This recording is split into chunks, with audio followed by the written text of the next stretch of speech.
What's up, y'all? Welcome back to Fish at the Moment. Today I'm joined by Randy Blockett, and we're going to be answering your comments that you left on Fish at the Moment YouTube videos. We get a ton of comments on every video we post and a lot of questions, and we don't really get the sufficient time to answer a lot of them because some of them can be pretty in-depth. So what we want to focus on today is answering some of the best questions every single week we get in the comments. This is going to become a weekly series, so make sure you leave comments at the bottom in every single video with your questions because we will be answering them going forward. So to start off today, we have a question from Nolan Williams, and he asks, what was causing you to lose fish on your football jig? And we had another question from Robbie Radford, why are you missing them, sincerely? And this is a comment on one of my videos where I was catching fish in less than 10 foot of water on Grand Lake on a 3/4 ounce football jig. And in that video, I was missing several fish that were hitting my football jig. I'd set the hook and I would miss them. And then I would follow back up with a shaky head, a black shaky head worm, and catch a lot of those fish that I was missing on the jig. This is something that I actually find happens to me all the time. There's a certain bait that I'm throwing, those fish won't commit to it, and I struggle to actually get them to take that bait. But after switching to a new bait, I'm able to catch those fish. Have you experienced that before, Randy? Yeah, that's pretty common. That's a great question, by the way. And you know, that's common in not just football heads and that type of stuff, but with any type of bait. And I think, you know, the overall gist of that entire question is it has to come down with the personality and the mood of the fish at that time, because there's so many factors that determine that. Because bass will bite a lure not because they're hungry. Very seldom when they bite it because they're hungry. It's usually out of some type of competition or curiosity or reflex. There's some other factor that contribute to that. So when you're missing those fish, there could be a ton of different things. It could be, like I said, just the mood that they're in. It could be the color of the bait. It could be the profile. It could be the time of day. Maybe it's not a prime feeding period. There's a lot of different variables that contribute to that, and we can only theorize on that. Nobody has a concrete scientific answer to that, and if they tell you they do, they don't, because nobody knows. But it's my theory. It's a lot of it's just based upon their personality, and that's why it's really important to have a variety of baits for backups.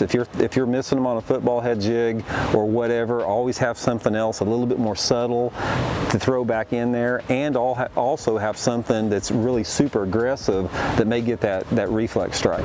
I completely agree. That's exactly what happened on Grand Lake. In the morning, I was struggling to get those fish to eat that jig, but then in the afternoon, I pulled up on the spot when the wind started blowing, the current started moving, and I was able to catch 15 fish in a row on that jig and never miss a single one.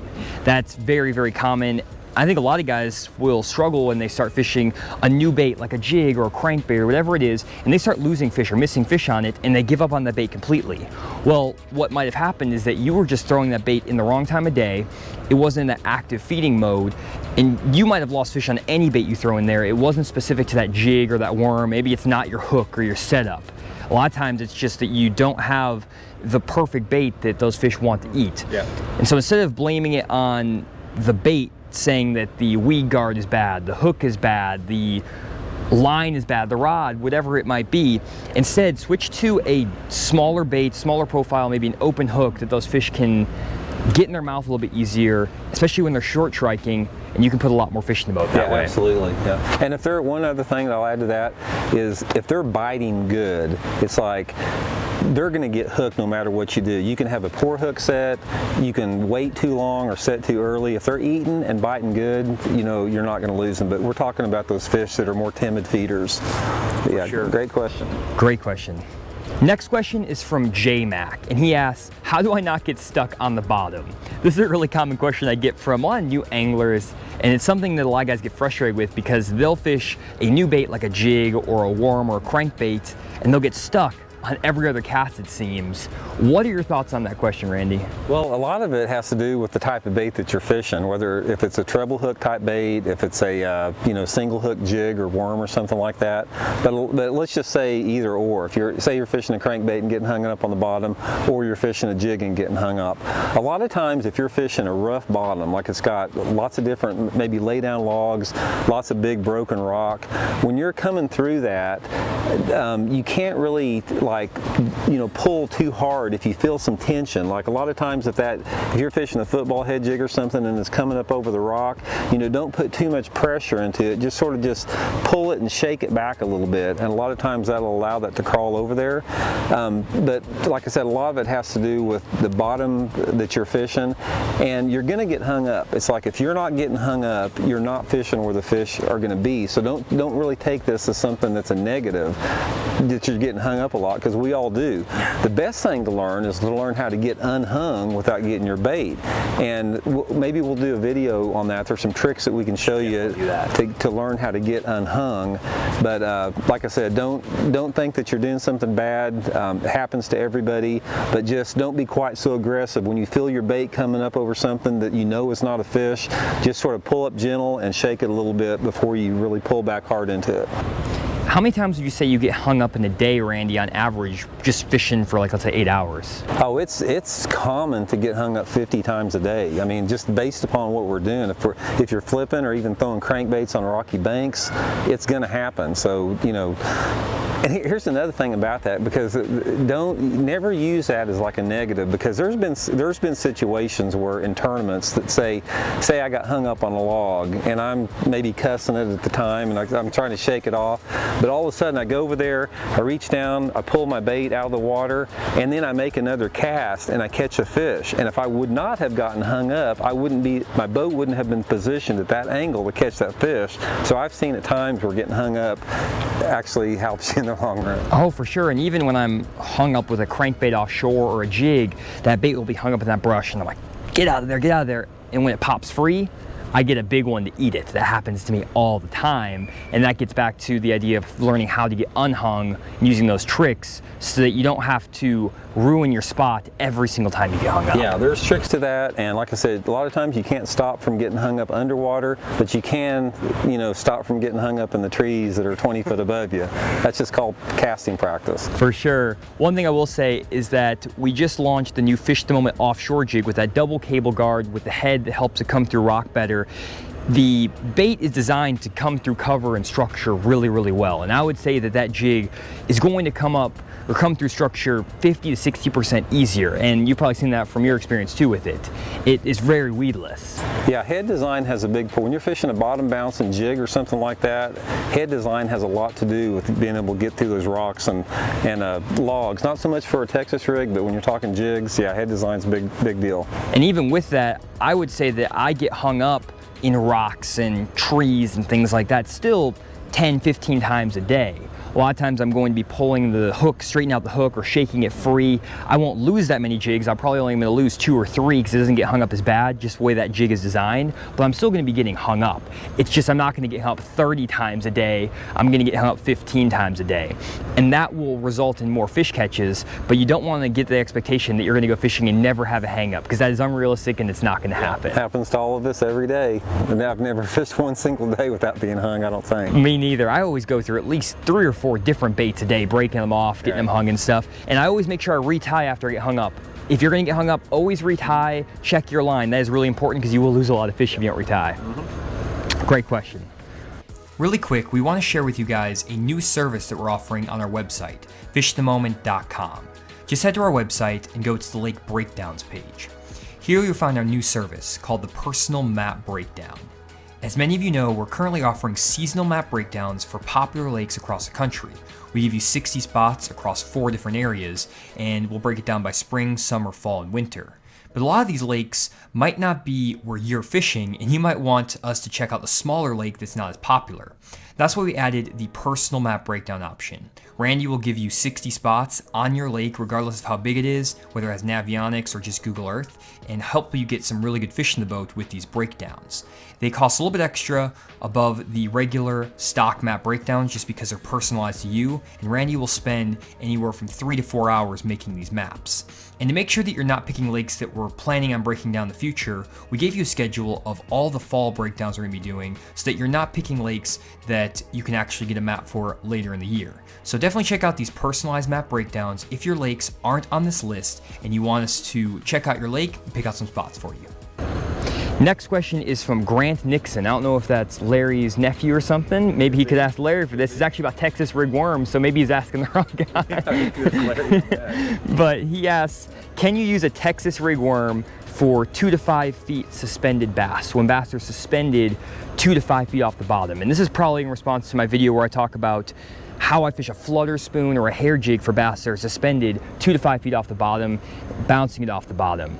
I've actually caught fish swimming worms up off the bottom, swimming it in that mid-depth zone. It's not something I do very often, but one thing I do know that's very effective is actually swimming a worm for suspended bass in shallow laydowns. And that's how Davey Hyde actually won a Bassmaster Classic down in the Louisiana Delta. He was swimming, I think it was a bacon rind by Gambler, and it's a worm's tailed bait, swimming it through logs for suspended bass. Have you done that before, Randy? Yeah, in fact, the biggest bag of fish I ever weighed in a tournament, and I set a Central Pro-Am record on Truman Lake doing this. It was 1994.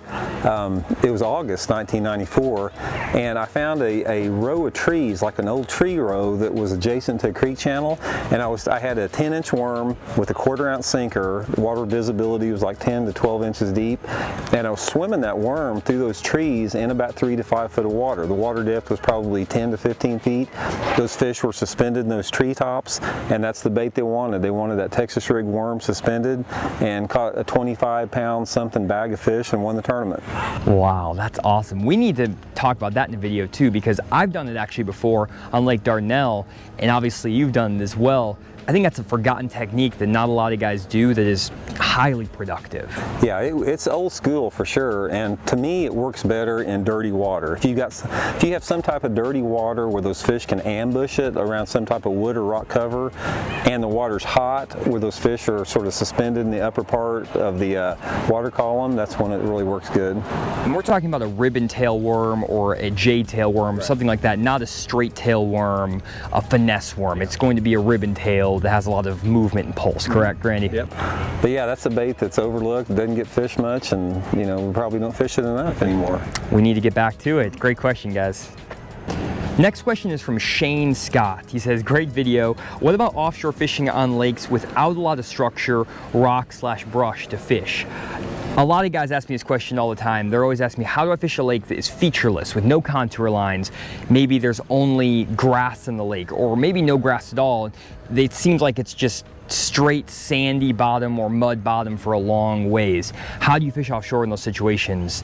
Randy, I guess you can start with that one. Well, I think a lot of it has to do with the type of body of water you're on and the geographical location on it and what type of species of fish are in the lake. Because if you're fishing a body of water like that, say for example up north where you've got 10-foot visibility and the lake's full of smallmouth, that type of area is, you know, it's a lot better for those featureless areas, because a lot of those big smallmouth up there, they just roam these big bass flats in open water. They'll set up a little, you know, maybe just little tiny rock, you know, 2 or 3 rocks here or there, or if there's a lot of rocks, maybe a clean spot, something like that. But a lot of it has to do, like I said, with the type of lake that you're fishing. But for the most part, from what I found on that, you got to have something a little bit different. It doesn't have to be massive. Instead of like a 10-foot drop off, it could be like a little 2-foot drop off.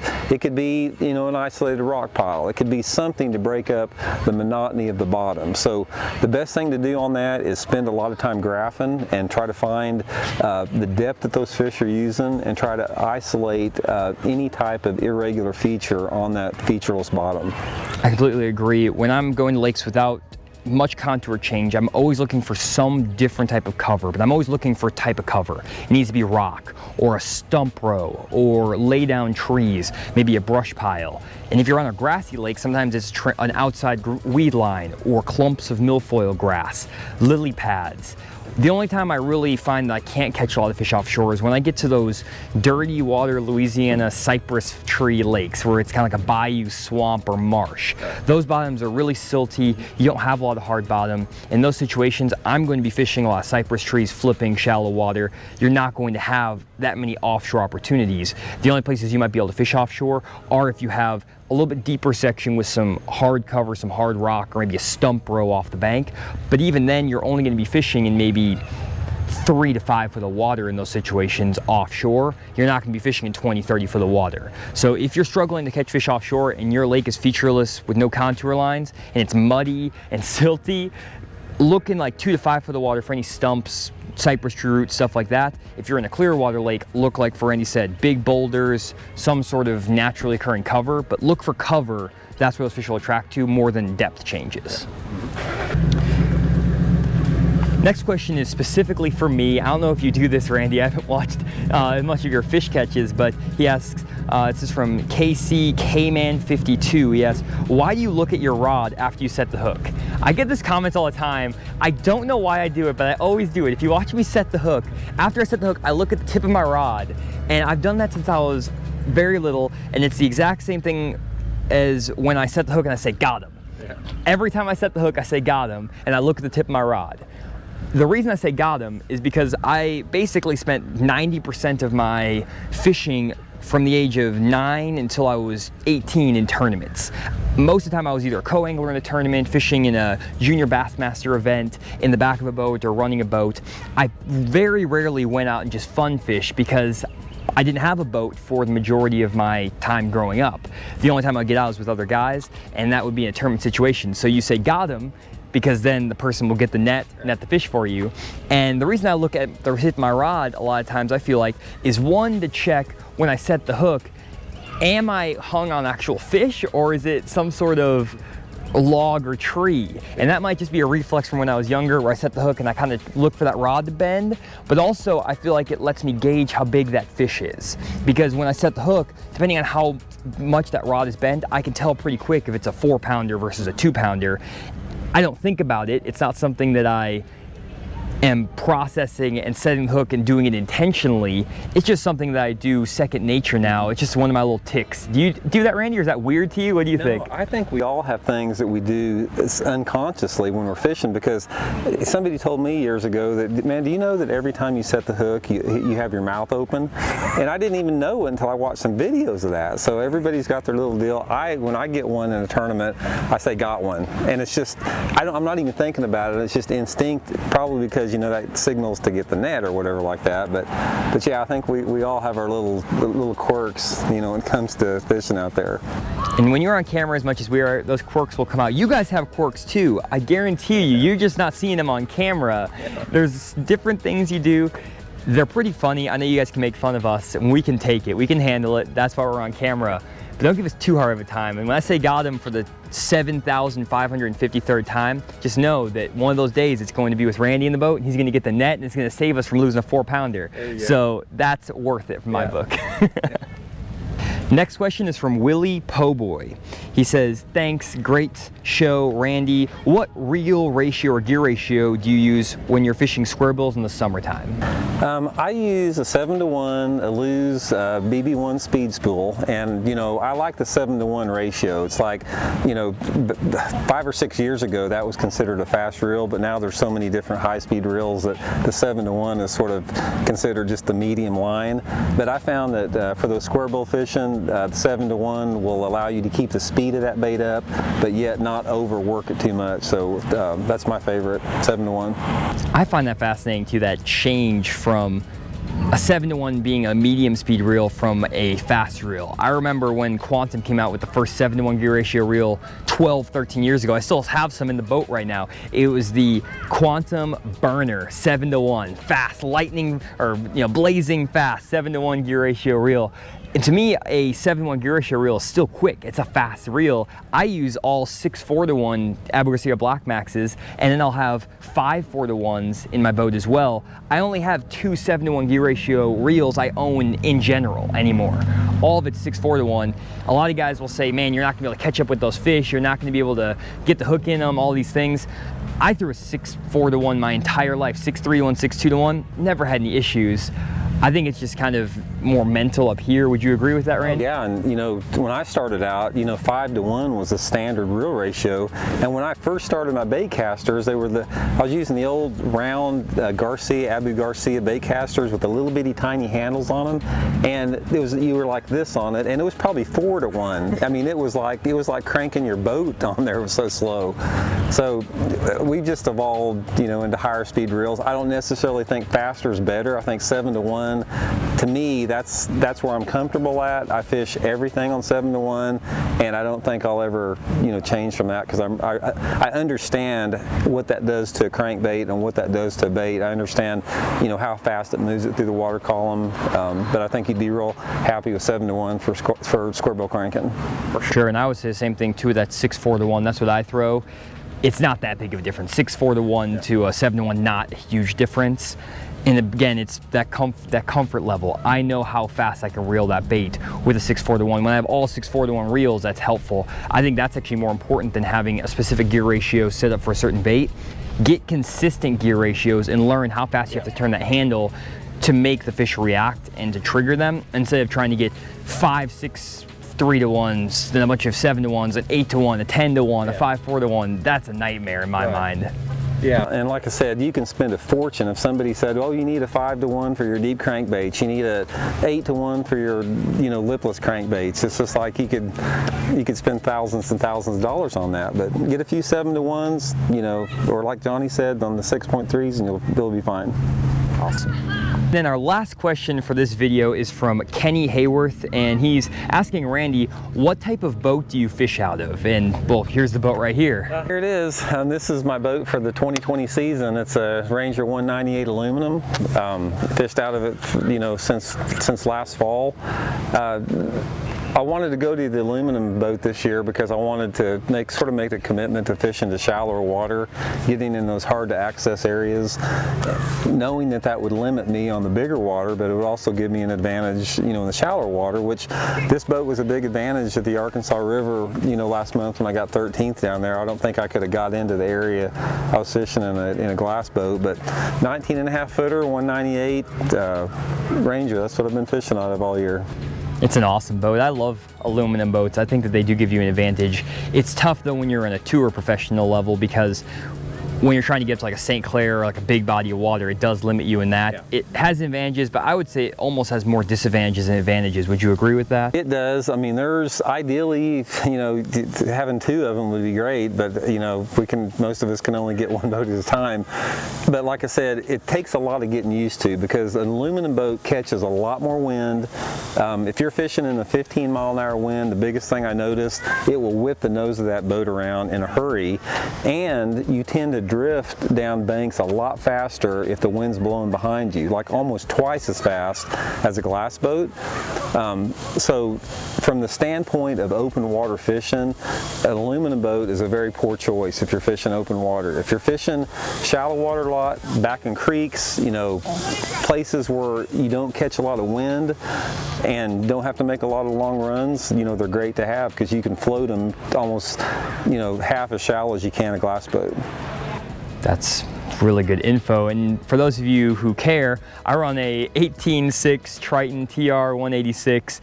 It's a 2005 model, and it has a 150 on the back, and it's served me well for a very, very long time. It's a great boat. I'm running 7-year-old Humminbird Onyx unit with a 12-year-old Humminbird 998 unit. And if you've seen from the videos, I've been doing a lot of offshore fishing, catching them offshore, and I'm doing just fine with that, even with that older boat, smaller boat, older electronics. That really doesn't make that big of a difference. Talks a little bit about bass boats. It's absolutely ridiculous to me that we've reached a point in the sport where we have $100,000 bass boats. I mean, that takes so many people out of the sport. It's ridiculous. We don't need that.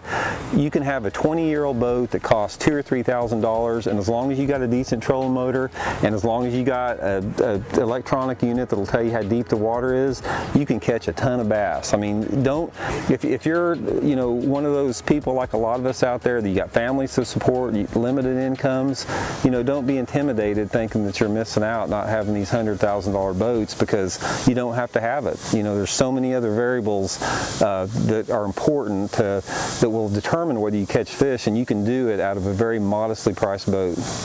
My opinion is that even like a Kevin Van Dam, Jacob Wheeler, whoever, they would be able to outfish 90% of the anglers in the country, even if you gave them a bass boat from the 1970s. As long as they could run the engine and get it on plane, and it's like a, you know, super old boat, even if it was like a hand push trolling motor, they could outfish so many anglers just because they know how to fish. They know how to go catch them. They understand the situations, things like that, as opposed to having all the fancy equipment. And if you switched most anglers and put them in Jacob Wheeler's boat and put Jacob in their, you know, very modest setup, he would beat them 10 out of 10 times. The graphs don't make the fisherman, the boat doesn't make the fisherman, the engine. It's what's in here in your head. Right, and when it comes down to it, a bass boat is nothing more than a platform to fish off of. That's all it is. I mean, it's a platform for you to cast around whatever you're fishing. So that platform can cost $1,000 or it can cost $100,000. You know, it's just unbelievable. I remember when I first got into it, you know, I bought my first bass boat at a rummage sale for $250. I found a 16-foot flat bottom that leaked. I got a 9.5 horse beat up motor on it, and I fished out of that thing for 3 or 4 years and caught tons of bass out of it. That's awesome. Well, Randy, I think this is a very successful first Q&A answering our subscribers' questions from the comments. Hopefully you guys enjoyed. Do you think it's a good format to go with going forward, Randy? Oh, I love it, man. You know, Johnny and I love talking about fishing. We could talk about fishing all day long, so keep those questions coming. And like I said, man, we just really appreciate you guys being part of this, and you know, giving us your feedback, following the channel. It's highly appreciated, and we never take it for granted. Just know that. For sure. We read all the comments, even if we don't respond to every single one of them, but we're reading them all. We're taking your feedback into consideration to make sure that we can make videos that you guys want, and they're going to make you better fishermen. So thanks again for checking out this video, guys, and we'll see you guys in the next one.